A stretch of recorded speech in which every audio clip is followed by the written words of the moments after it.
Nancy Haines, and this is my husband, David Haines, and we're from Durham, North Carolina meeting. And we were asked to give a forum on sense of the meeting and discernment and dealing with difficult topics.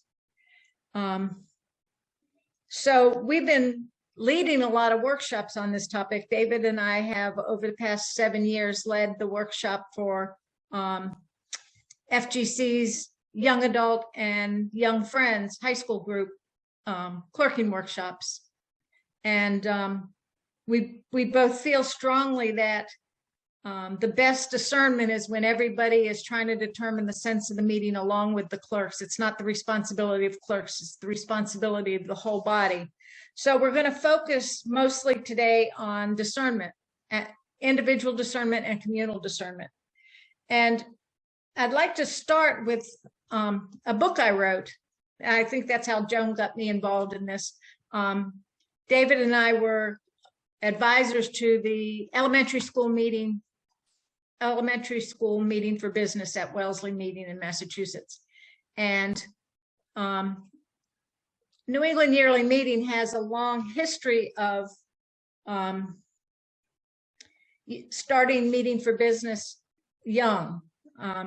At yearly meeting, kindergartners and first graders have meeting for business with a lot of advising from their leaders. But anyway, I wrote this book, and a woman from my meeting, Ann Nydam, illustrated it. And we found since it's not, although it's geared for children, it simplifies the process of conducting meeting for business. And we found that a lot of adult groups have found it a good springboard for the discussion. So I'm going to read this. Let me minimize this so I can see the, yeah. Let me do one more thing. Okay, so I'm going to read the book, and David is going to turn the pages. So are you all seeing the screen share? Yes. Good, next page. I need to do it bigger. I'm sorry, I was trying to do something else. We're going to junior meeting for business today. All of the children in our Quaker meeting will be there. Our way of doing business is a special part of being a Quaker. We try to make our decisions the way we worship, by sitting quietly to listen to each other and to the Spirit. We start our meeting with silence. This quiet time reminds us to settle down, just like we do at meeting for worship. Sometimes the younger children get wiggly, so we have paper for them so they can color quietly and will be a part of our community. And I've told people the adult version of that is knitting. Lila is the clerk of junior meeting for business. We call her a clerk because she leads the meetings and helps us as we make decisions. The clerk reads us the agenda. The agenda is the list of the work we have to do at the meeting. Today, we're going to decide what to do with the money that we made selling hot dogs after meeting last Sunday.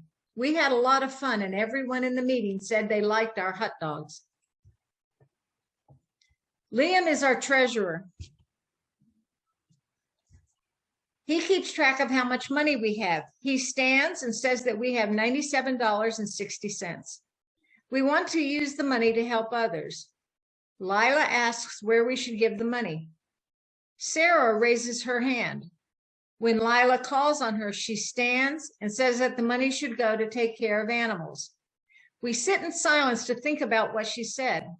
We try to listen to God within each other. Emmett wants to speak next. He stands and says that we should give the money to an orphanage in Kenya. His older brother went to a work camp at the orphanage last summer and told us about the children who lived there. We get quiet again to think about what Emmett says. Other children tell us about other ideas, and we think about each of them. Sometimes we have to listen to God and to each other for a long time until we know what is best for our community. Next one. Did I skip one? Is that the next one, or did you skip one? Yeah. The littlest girl in our group has been very quiet. She raises her hand and says that she wants to help children who don't have families. Lila looks around and sees the smiles. She sees that everyone is excited about giving the money to the orphanage. Lila has discerned or figured out the sense of the meeting. She says, I see that we're all happy about giving the money to help children who are orphans. Sarah really wanted to give the money to help animals, but she knows that helping Kenyan children is right for our group. She is in unity with the discernment of the meeting. Jared is our recording clerk. His job is to write down the decisions that we make. What he writes is called a minute. We sit quietly while Jared writes about giving money to the orphanage. He reads the minute to us. Junior meeting for business will give the money from our hot dog sales to the orphanage in Kenya. Skip one. Liam wants to say something about this minute. He says, clerk, please, to get Lila's attention. He stands and says that we should give some of the money to buy more hot dogs so we can have another sale. He suggests that we donate $50. We nod our heads. Jared changes the minute to match our new understanding. Junior meeting for business will give $50 from our hot dog sales to the orphanage in Kenya. Lila asks if this minute is the right way to say what we decided. We all shout approved. We're glad we took the time to listen carefully to each other and to the Spirit. We end junior meeting for business with a moment of silence. Then we shake each other's hand to let us know that business meeting is over. We race out to the playground. Children of all ages play together.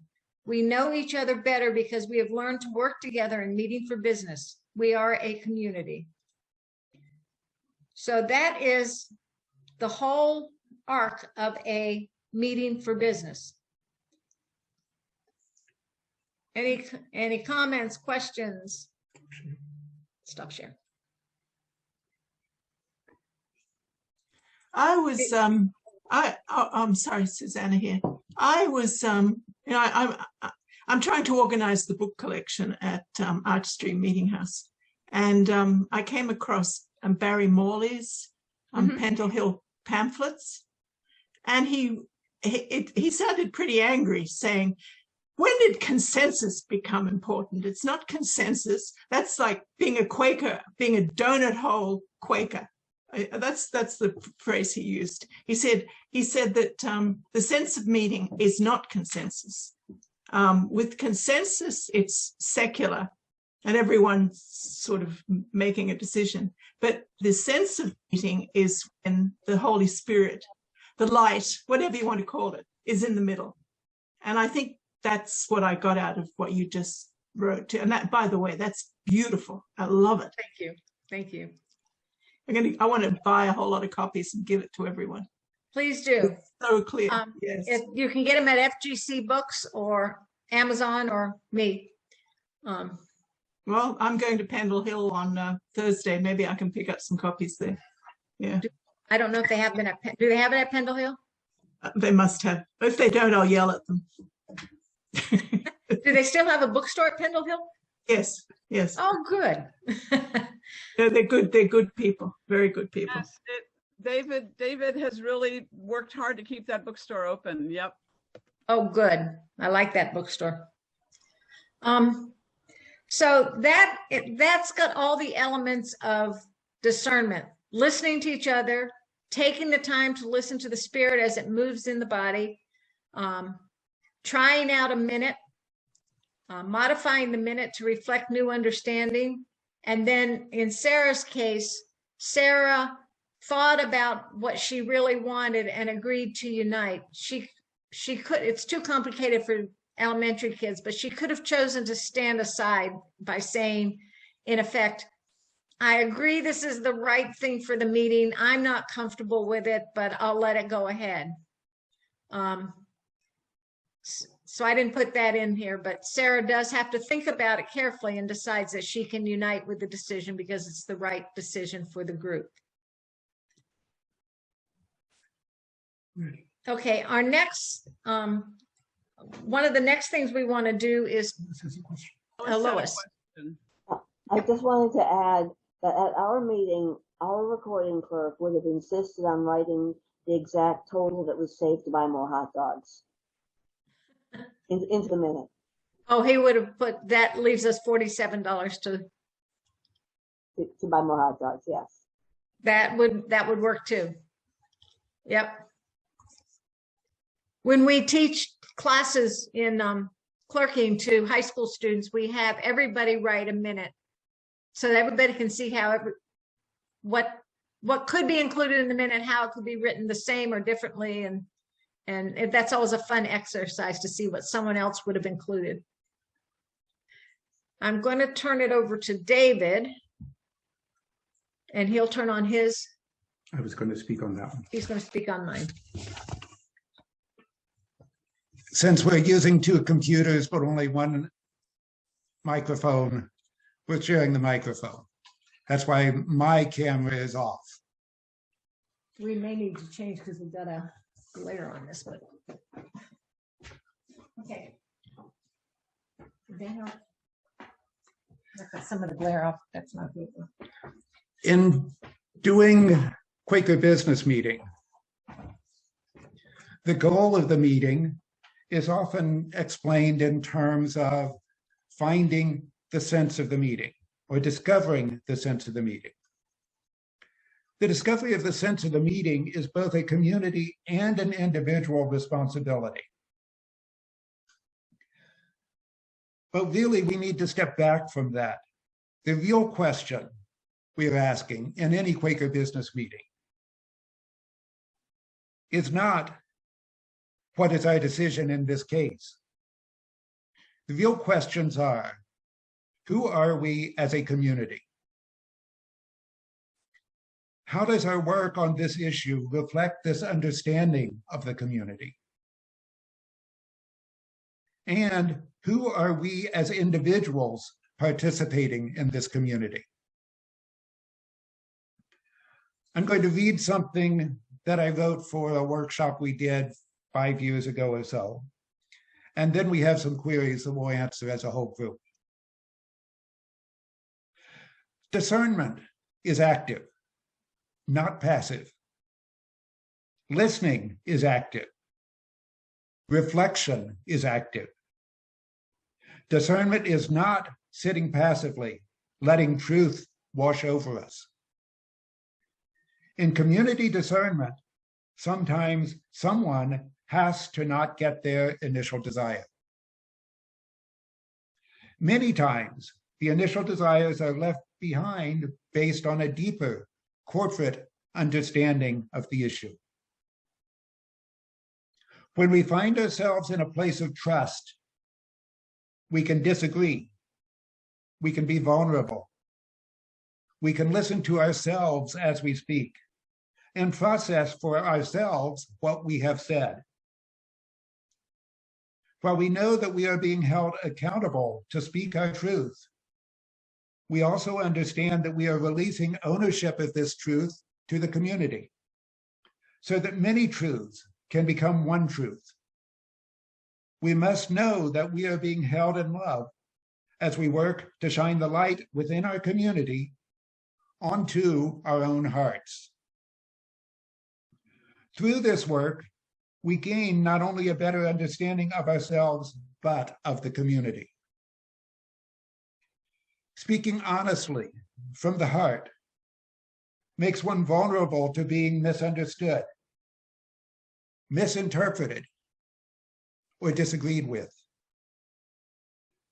But couching things so carefully that no one can disagree flattens the insight and diminishes the value of the input.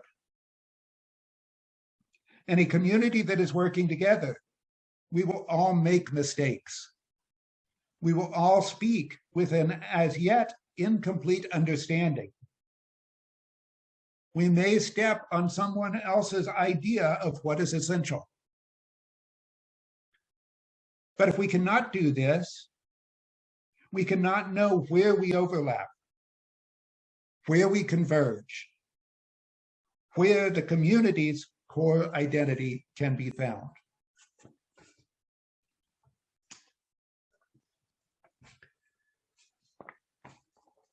In that reading that was a lot about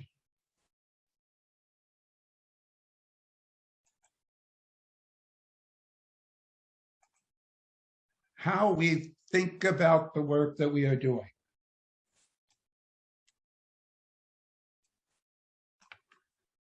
I've put on your screen 3 queries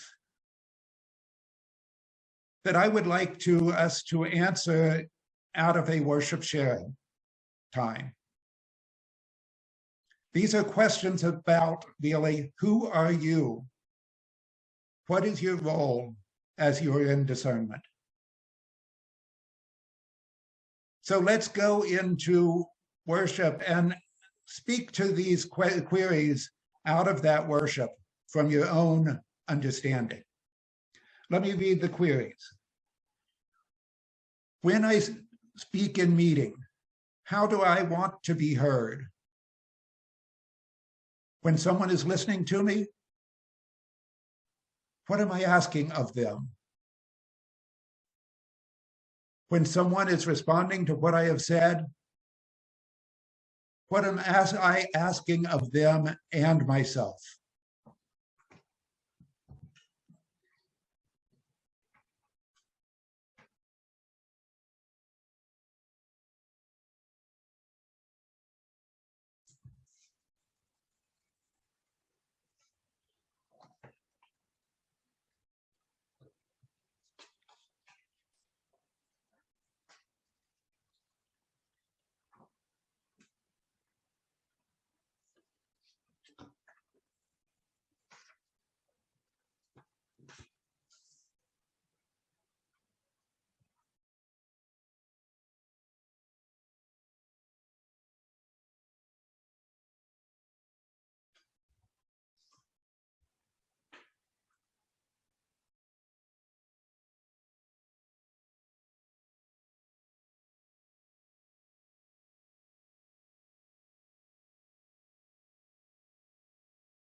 Well, the answer to the first one for me is kind of weird. I find myself saying, how do I want to be heard? I want to be heard beyond me.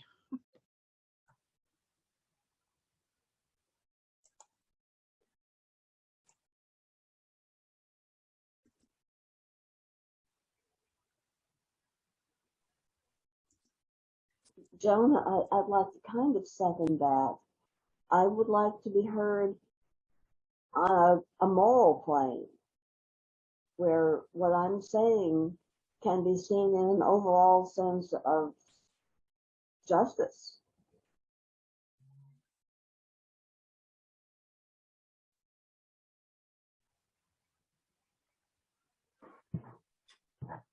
When I speak in meeting, I want to be heard by people with open hearts and who are curious about what I'm saying.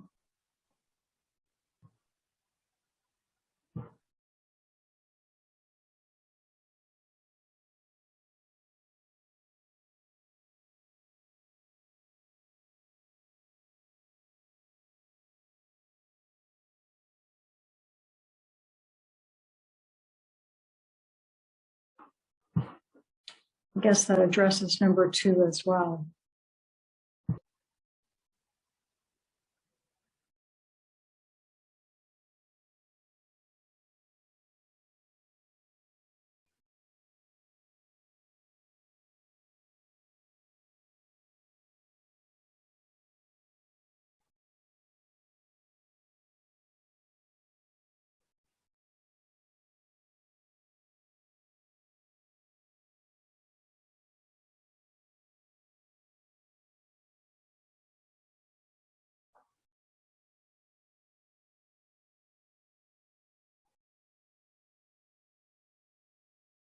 Unmute.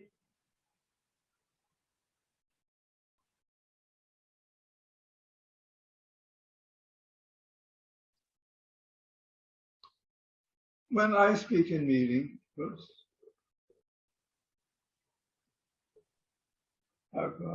my screen has gone blank.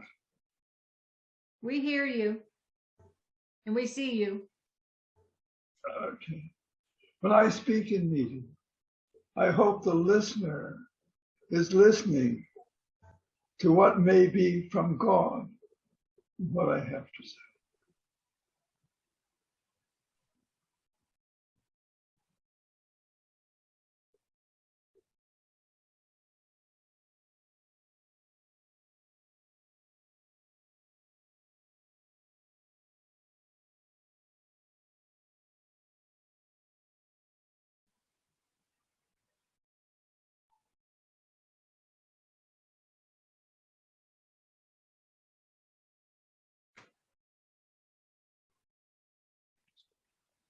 We could participate. You can.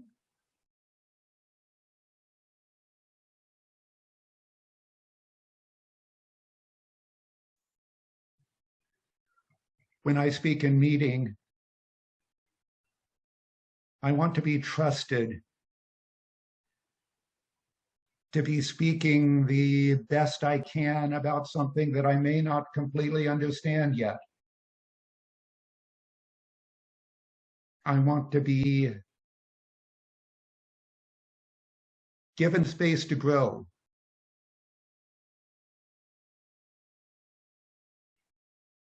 It's fine to be seen as incomplete,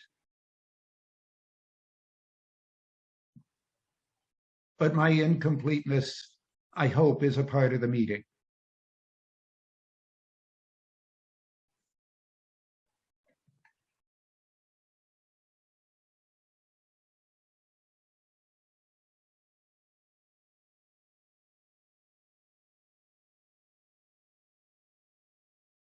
When I speak, especially if I'm dealing with a difficult issue or opening myself and I'm vulnerable, I want to know that I'm going to be listened to non-judgmentally. Whether they agree with me or not, they are listening to what I say. And I guess this is part of number 2. They're listening without trying to think of their response or how they can judge me for what I said or criticize me for what I said. And from my point of view, that's really important because if you're speaking in meeting for worship, especially, but even in a difficult subject in meeting for business, you have to make yourself vulnerable. You have to open yourself up to the Spirit. And if you're afraid of being judged or criticized harshly, it's hard to do that.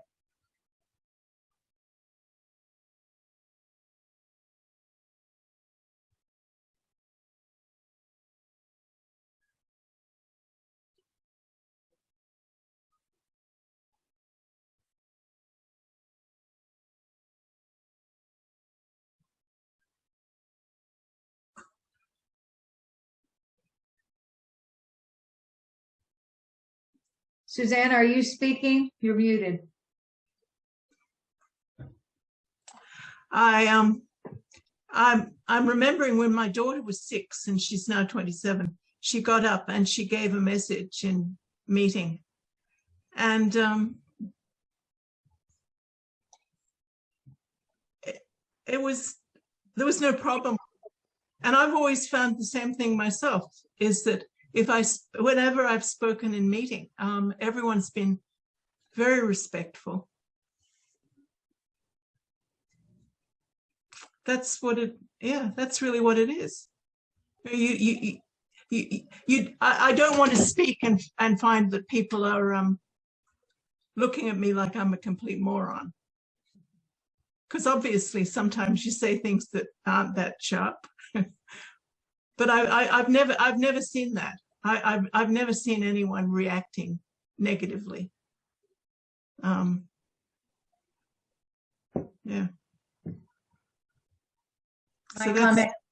My comment came out of experience, so Well, I mean, I clearly I've seen people wander in who should not have been speaking, and they'll ramble on one thing or another. But I'm not talking about that. I'm talking about people who are, you know, who are regular attenders and members, and that's how I put myself in it. So that's yeah. I think that's a huge strength we have. This ability to listen and be respectful. See the light in every human being. It's beautiful. Mm.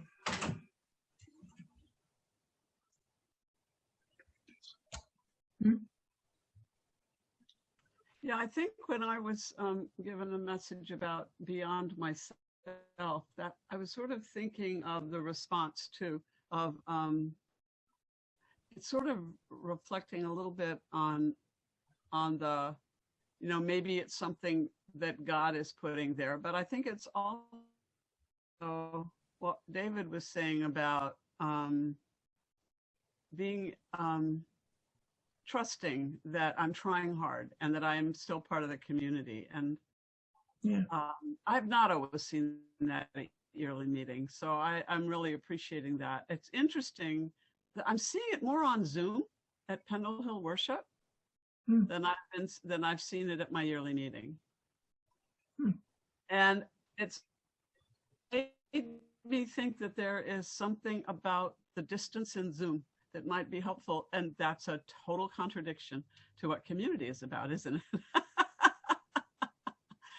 But it seems to allow, and it may be simply the space that Pendle Hill has created. It could be that it's simply that, of the acceptance of building the trust and allowing for that. Interesting.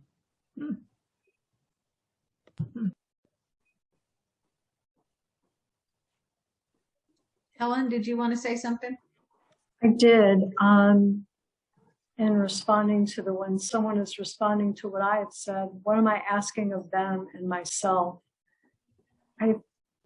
For me, it's that I want to echo that sense of what someone mentioned about maintaining the community, that I would have the attitude of remembering that it's more important for us to maintain our relationships than to be righter than someone else. And I hope that someone would be responding in that same sense.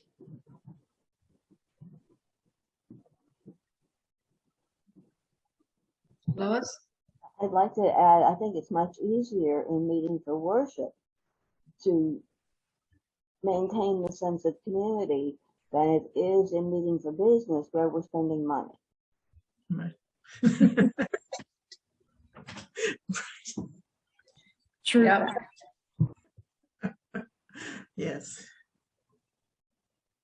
Yeah, I think one of the most contentious meetings you can have is trying to decide what color carpet to put in your meeting house. Yeah. Wow.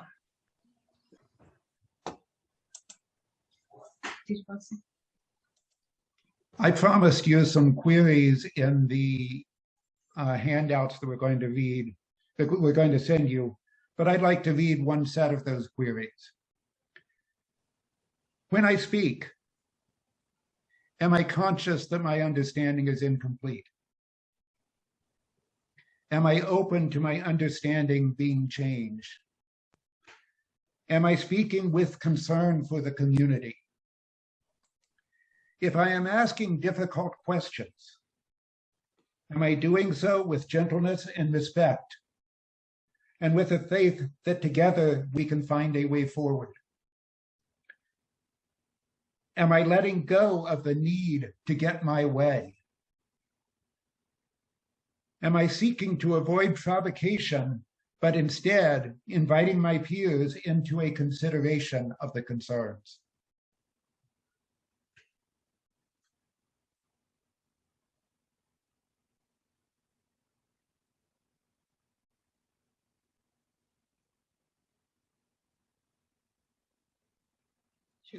You can go on anytime. Does anybody else want to comment on this? So in the handout that you can get after the meeting, I don't have it online, so I can't put it in the chat. David has expanded all these queries with more queries like he just read. So one of the things Lois asked for is some examples, and I'm going to give an old example. I was clerk of Wellesley meeting back in the 90s when we were considering same-gender marriage, and this was before it was legal anywhere. And we were trying to decide whether or not our meeting could conduct same-gender marriages. We'd been asked from our yearly meeting whether we could accept couples that had been married under the care of other meetings, and we were pretty clear we could do that. But we realized that we didn't understand what we did when we held a marriage in our care anyway, so we spent a lot of time doing that. We spent about 7 years having workshops, forums, discussions, and everything, and decided it was time to bring the question to meeting. But we knew there were people in the meetings who were opposed to it. So the first thing we did was we decided to have a clearness committee for the meeting. We'd had threshing meetings. People had a lot of time to talk. So I was the clerk. I called a meeting, a special meeting, not to discuss the issue, but to discuss, is our meeting ready? Have we done everything we need to do? Are we strong enough as a community to deal with the fallout? If, there was a chance that some people would be angry if we approved it, and some people would be hurt and angry if we didn't approve it. And so were we strong enough as a community? Was there anything else we needed to do to strengthen our bonds? And we labored over this clearness for almost 2 hours and decided, yes, we are ready to go forward. So several months, I think it was a month or so later, we held the meeting to make the decision. It was a called meeting, one subject only. And we had been, one of the things that we did, and this was because I was a new clerk who had only been the newsletter editor and didn't know much about clerking, we had been using our meeting for business as our Quakerism 101 on how to conduct it. And we had been practicing holding subjects in prayer. And in the practice, they weren't difficult subjects, but we really tried hard to say, we are going to hold this subject in worship, even though it's not a real difficult question. That gave us a lot of skills in really centering down and trying to listen to each other and to listen to the Spirit. At that meeting, people spoke from their heart. They talked about why they wanted same-gender marriage. The high school group brought a statement telling us that we needed to get on the ball, that it's way overdue, in a little bit strong language. And we labored, and it seemed like we were at the point of declaring the sense of the meeting, that we were all in unity at this point. But I knew there was one man, he was one of the founders of our meeting, very beloved by everybody, who had come in, and he had, through the whole process, spoken his objections to it. And I called on him, and you could hear this collective gasp in the whole room as everybody said, oh no, not that, don't do that, don't make him. But he stood up and he spoke, and he said he had come to stand in the way. He didn't think it was, he came knowing it wasn't the right thing for our meeting. But after listening to everybody, praying with everybody, listening to the Spirit, he not only was, he was not willing to stand aside, he was willing to unite with the decision. He said, I have more work to do personally, but I am in complete unity that this is the right decision for the meeting. And when he did that, you could feel the palpable feeling of joy and relief in the meeting. And that was when we all united with the sense of the meeting. He could have stood aside, and that we would have been okay, knowing that he was strong enough in our meeting If he had stood aside, we could have healed the relationship. But he didn't. He chose to unite. If he had stood aside, we would have had to do some healing work to make sure that he still felt a beloved member of our community. But that was his gift to us when he united. The fact that Nancy was able to invite him into the work was essential to the community. We could have approved without him, but people would have wondered, what if I disagree? Will I be asked to not say anything? But inviting those who are difficult, those who may say things you don't want to hear, letting them know that they are an important part of the community is essential to becoming a healthy community. Now I have three questions to answer. You can talk about if you want to talk about it in your community, but coming out of that experience, where do we need further work to be strong as a community? How do we deepen our levels of trust? And how do we enable ourselves to be vulnerable in our community? And I forgot to type these up. So, so I can do it, but. So let me read them again. Where do we need further work to be strong as a community? How do we deepen our levels of trust? How do we enable ourselves to be vulnerable in our community?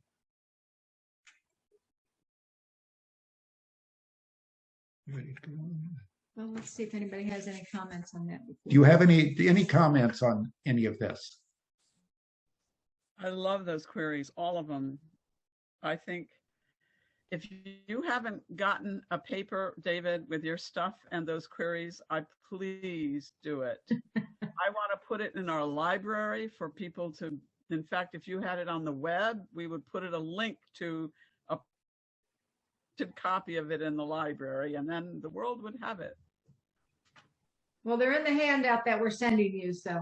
Oh, good. And it's not copyrighted, so. I'll put it in the, well, I'll copyright it to you guys and I'll put it on the web.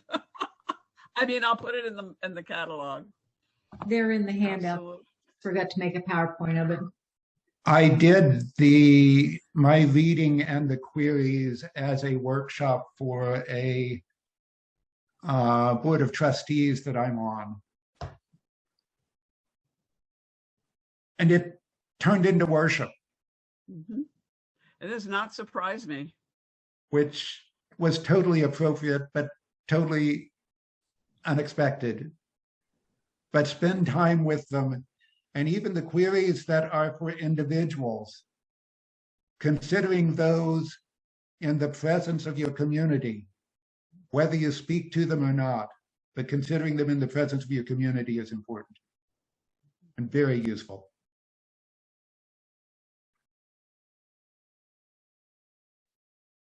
Are there other comments?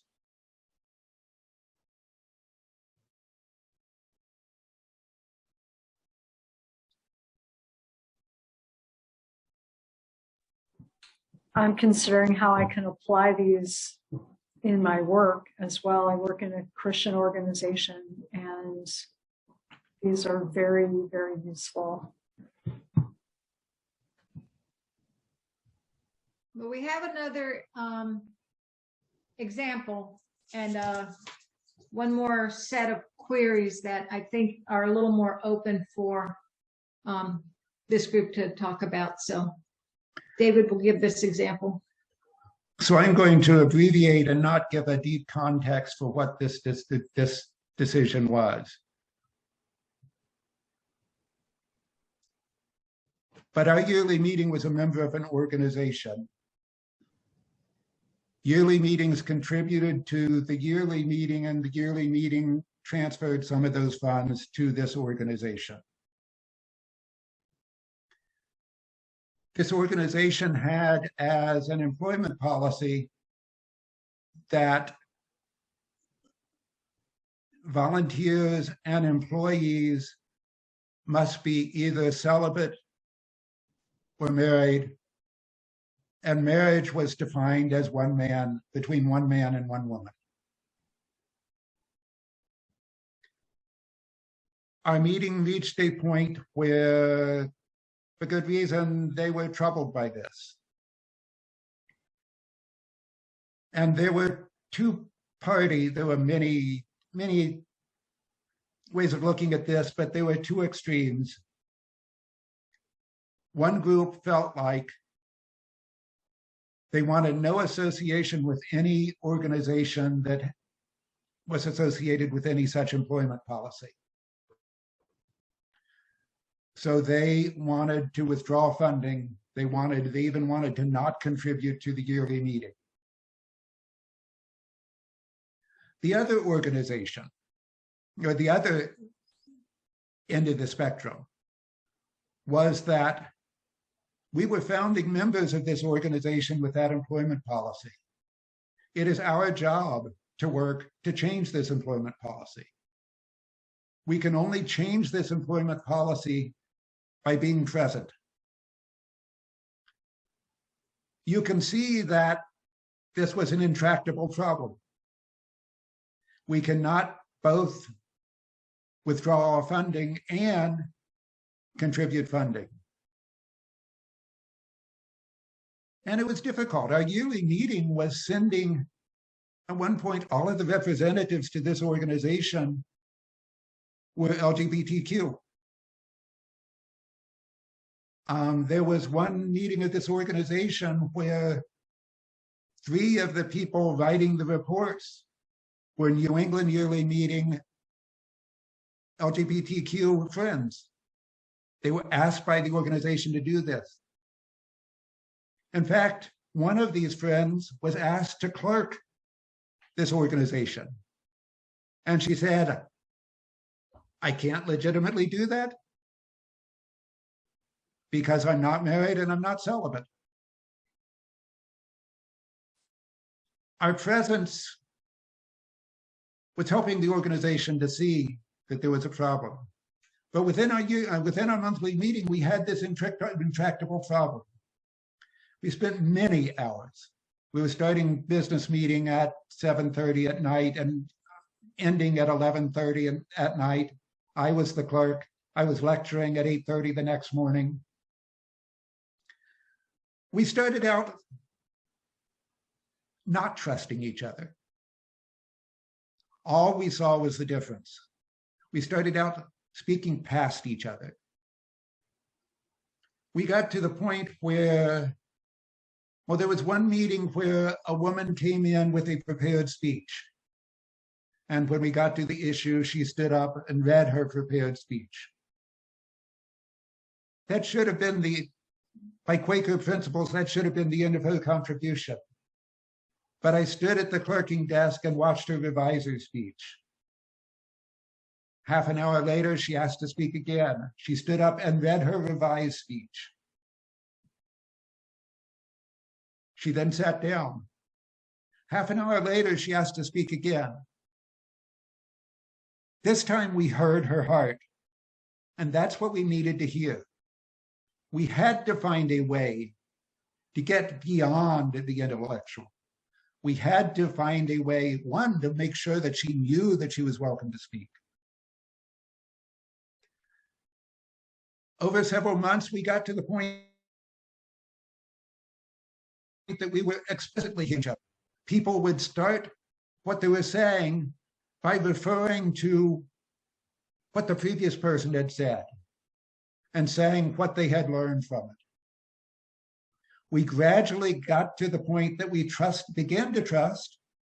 We knew that people were listening. At this point, we were able to step back away from the question of what will we do with our money, which is a terrible spiritual place to be, but ask the question, who are we? We wrote a minute of exercise that acknowledged that everybody in the meeting wanted the same endpoint. We were all working to get to the same place. We acknowledged that the work that each of us was doing was essential to reaching the end point.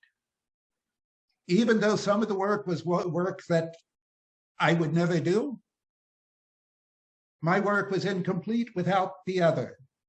We recognized the value of the community. We went so far as to say any ministry of anybody in this meeting on this subject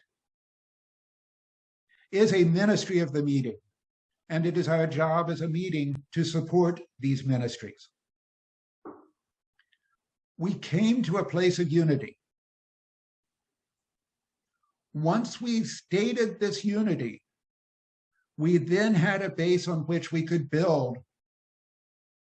rebuild our community to find out what we as a community could do and a way to get through the issue, to find a way to deal with the money. When it came time to write the sense of the meeting on funding for that year,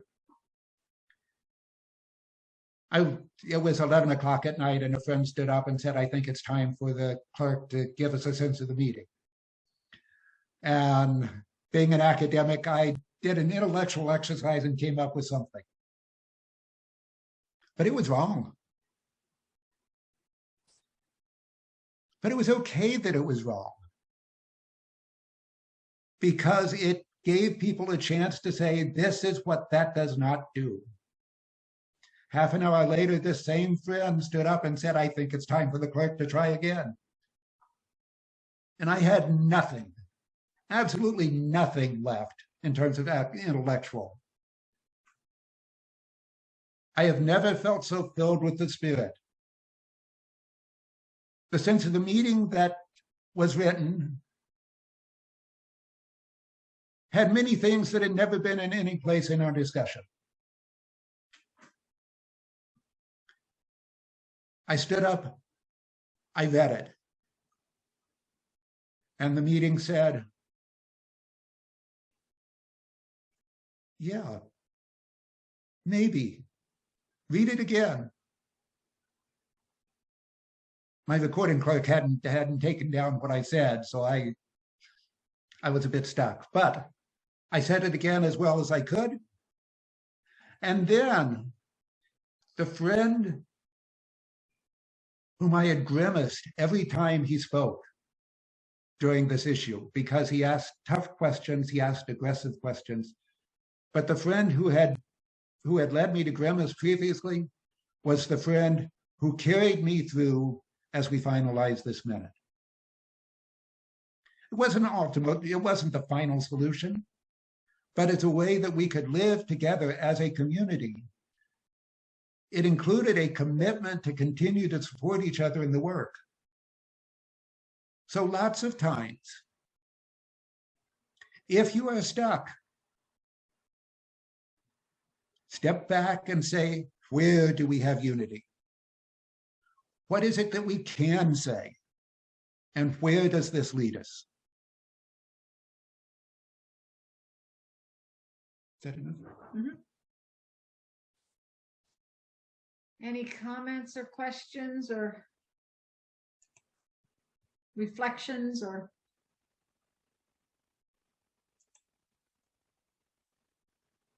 Joan?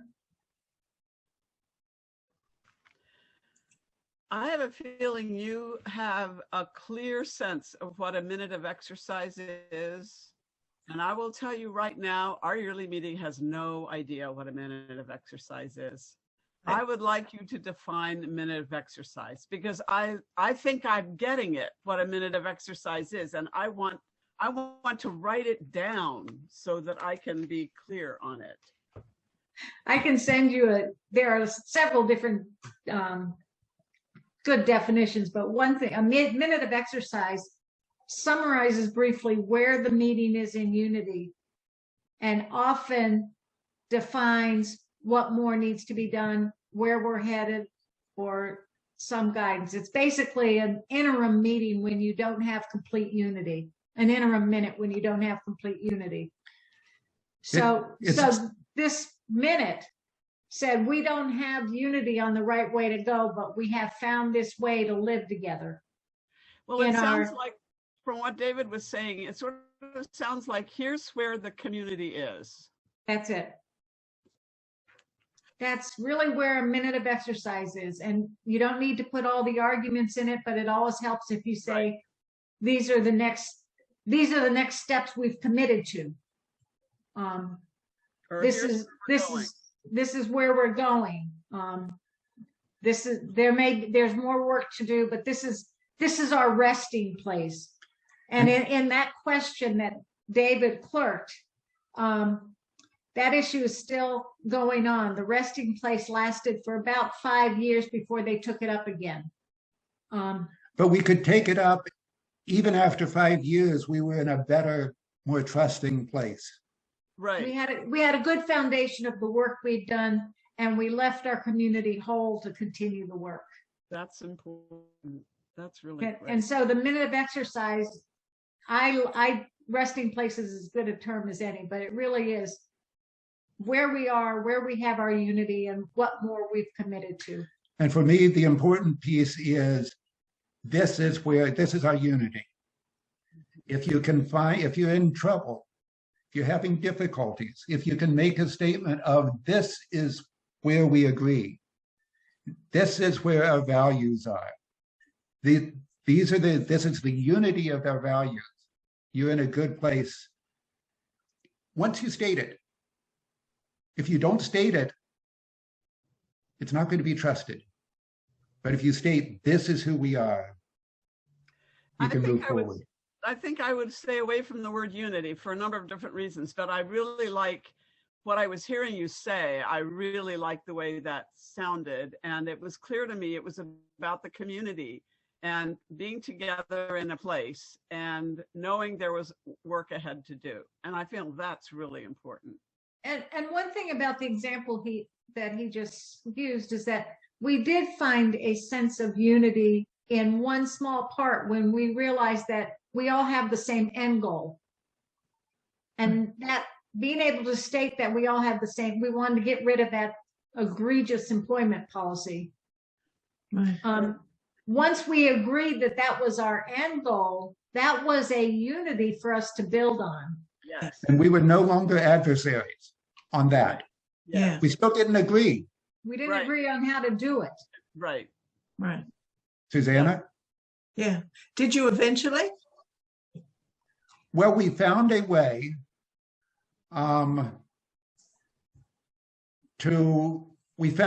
that everybody could live with the funding issue. Yeah. Wow. Part of it was we created a fund, a contributory fund that went to the meeting, a separate contributory fund that went to the meeting. That fund was then sent from the meeting to the yearly meeting to be sent directly to the organization, so that we were still contributing, but meeting funds were not being used to do the contribution. Yeah. And quite frankly, it's still being worked on by the yearly meeting and our monthly meeting and the monthly. And you're not the only ones. Yes. But, it's being worked on as a community. So it like David said, it's almost an intractable problem. But we broke it away from the making it a yes or no question. There were things that each of us were doing that were essential. There were some in our meeting who were going to the annual meetings, who were sitting with the LGBTQ friends at these meetings, who were being present, and it was a live issue. It may not have been on the floor of the meeting, but it was a very live issue. And the number of friends who came to us and said, I haven't been able to speak of this in my own meeting yet, but I'm glad that I can speak of it here in your presence. There was one friend who came out for the first time in a religious environment to friends who were sitting in the meeting. Yeah. So any other comments? I've been to a lot of business meetings in my time, and very few have been run with the central idea of having the sense of the meeting. I've seen bulldozing, far more often than I would like, or is healthy.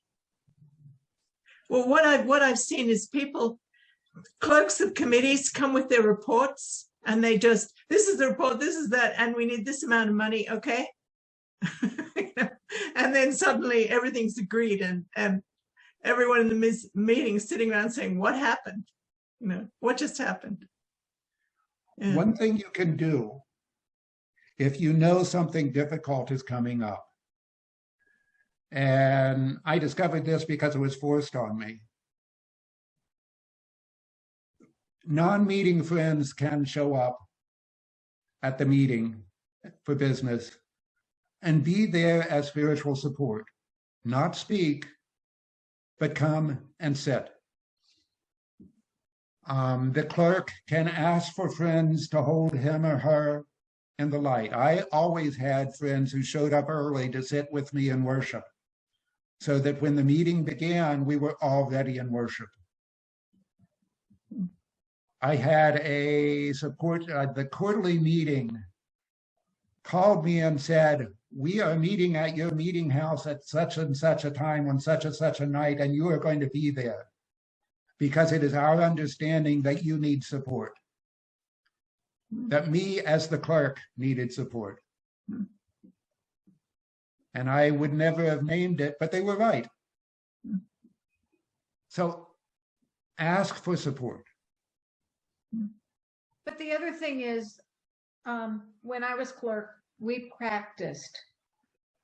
You know, it's not, we're all in a secular world. It's very easy to say, you know, just kind of vote. Without Right. voting, we're kind of nodding, which is voting. You have to really practice trying to hold a topic in worship. Yes. And to really try to listen. And if you practice on issues that don't matter quite so much, when you come to a difficult issue, you have a better chance of having the skills to deal with it.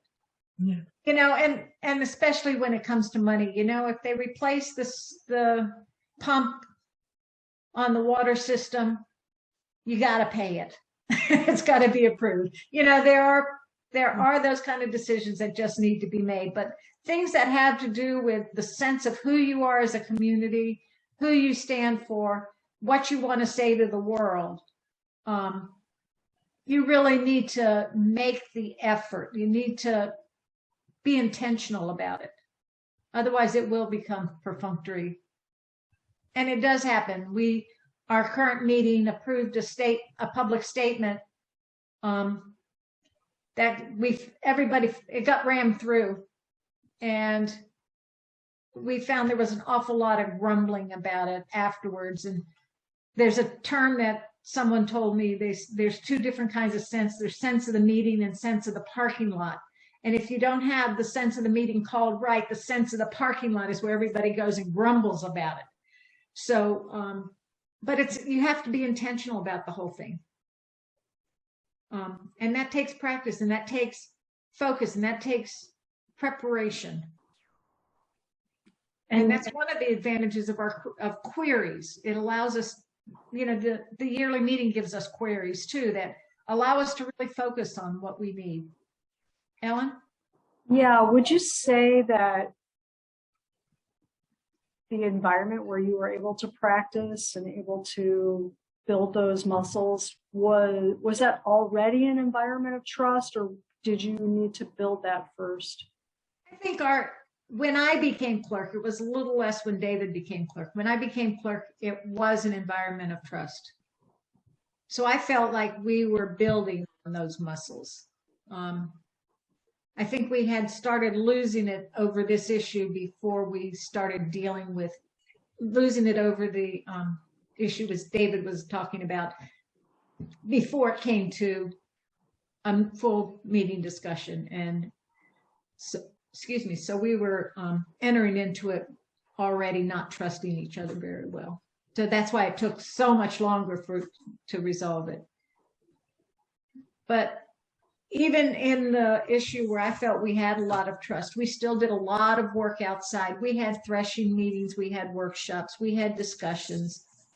You know, we listened to people, we had conversations over meals and stuff about it. So we were staying in community, building up to it. So yes, we did have more trust. But if you've got a difficult issue, whatever you do is you don't just hope it'll go away. Right. Because it won't go away, it will fester. Yeah. Yeah. It's true. So that's the end of the hour. We had 3 more queries that we were going to present, and they're in the handout. So let me just show them to you. These I did remember to do the PowerPoint on. Can you? Okay. What do I fear will happen in a meeting in which a difficult subject is to be raised? If fear is too strong a word, what could happen that would make a meeting difficult for me? What do I need from myself and from the rest of the meeting to enable me to participate fully in a difficult meeting? And these are the type of queries that you could even think about as we did with same-gender marriage. We had a clearness committee for the meeting. These are the type of queries you think about before the meeting, a difficult issue comes to meeting for business. So that they're in the handout and something for you to think about. So that is what we have. Do you have comments on this last one? Any other comments before we close? That's great. But do take the queries. If you've got a support group, if you've got worship sharing, if you've got any kind of study, sit with your community and these queries. I do have one last question, sorry. Nancy, you made a very interesting comment about sort of treating the meeting for business as a Quakerism 101 in terms of practicing. So did that start? I love that idea. In some ways, I did some of that when I was clerk back in the 90s. But I'm wondering, mine's a very small meeting. If you have a larger meeting, would you start then with that process, maybe with clerks of committees? And so that you have a sort of a buy-in group to go into the business meeting for using it that way? Or did you just go, here's what we're going to do? This started because the man who ran our Quakerism 101, the timing of it was the month's topic for Quakerism 101 was meeting for business. And he said, why don't we run it concurrently? And he planned a talk about it. We had a discussion during meeting for business, and then we picked a topic and practiced. So we did it at a meeting for business. And that was so successful that every month thereafter, for about 5 or 6 months before we started really feeling like a community in discernment, we learned a little bit more about meeting for business, a little bit more about, we added another level of complexity to meeting for business, and then we practiced on a topic. And took the time. The meeting gave the time. They didn't rush it. If something needed an introduction, it got the introduction. Lois? I'm wondering how your meeting would have handled it had you had members who thought that the employment policy of that organization was a good one. That would have been a little tougher. We did have, for the same gender marriage, there was a woman on ministry and council who was adamantly opposed, biblically opposed. And she labored with us up until until the clearness committee for the meeting, and she left the meeting intentionally. But she left in good terms. She worked with ministry and council to give the meeting the support that it needed as it was doing the difficult work. And she brought her viewpoint. She stood in front of the meeting and said, the Bible doesn't allow me to unite with this. You know, I believe the word of God, the Bible is the word of God, and I cannot support same-gender marriage because of what the Bible says. And our meeting gave her time and space to bring us that viewpoint too. And I think if she'd still been in the meeting when we were talking about the funding, we would have given her the same respect and opportunity to bring her faith, her very strong faith into it. And I think we would have. I don't know how, you know, that's just hoping that we were the best people we could be. You know? Might not have been. We might have been just as difficult as anybody else, but I like to believe we would have been open to it. But she was sincere. She was trusted. She was not working on a political agenda. So, you know, we could see her, we could hear her. She could see that given who we were, there was one way that we needed to go. And that was not the way that she could be a part of. So are we ready to close with a few minutes of closing worship? Thank you. Thank you.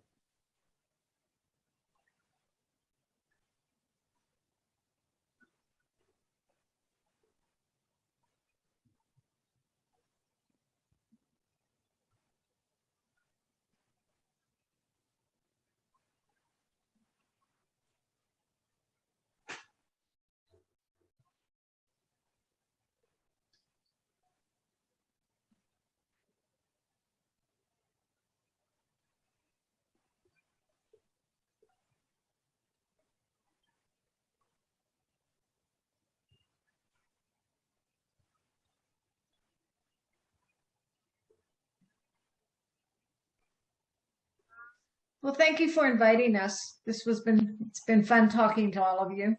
Or as we say down here in North Carolina, all y'all.